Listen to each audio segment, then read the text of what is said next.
Sounds like she's working pretty good.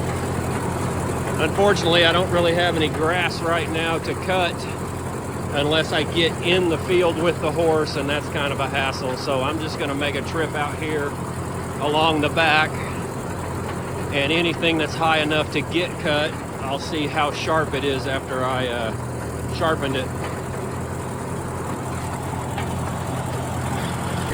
One other thing I forgot to show you. So a lot of these old tractors, this one included, has a 2-stage clutch.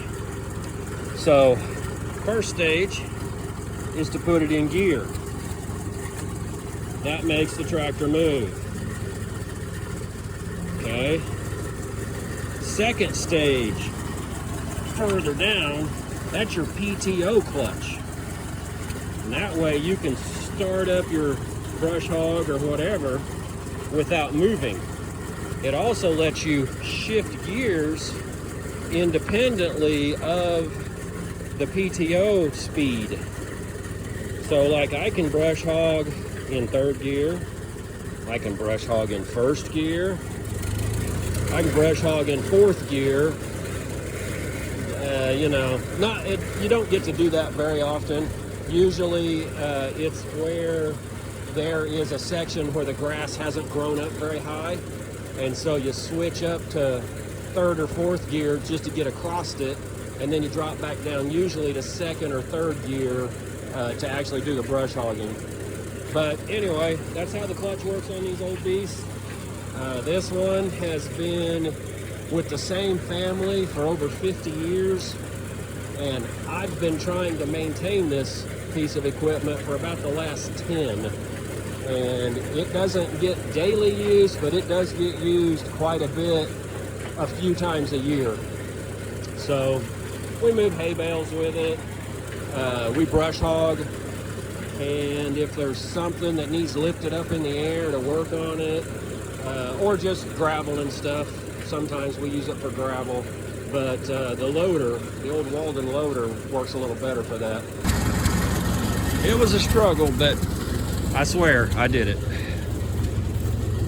So now we have to uncouple. There is a button on here, right there. Push that in.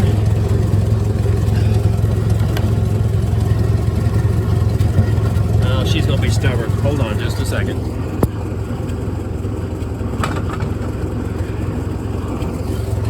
Alright, now let's see if I can do it. Oh, of course not. I guess I should have lubed that too. Alright, so anyway, you push that down. There's a cam in here that goes into this groove. That's what keeps this on there. You pull that dude off. Don't let it fall on your hand. Set it over to the side. Pull the bolt, pin,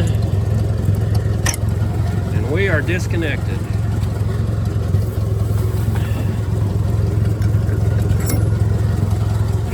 And that's where she sits for a while. I think I'm gonna get a 5-gallon bucket, cut a notch in it so it fits over the PTO, and set that on there. Just try to keep some of the moisture out of it.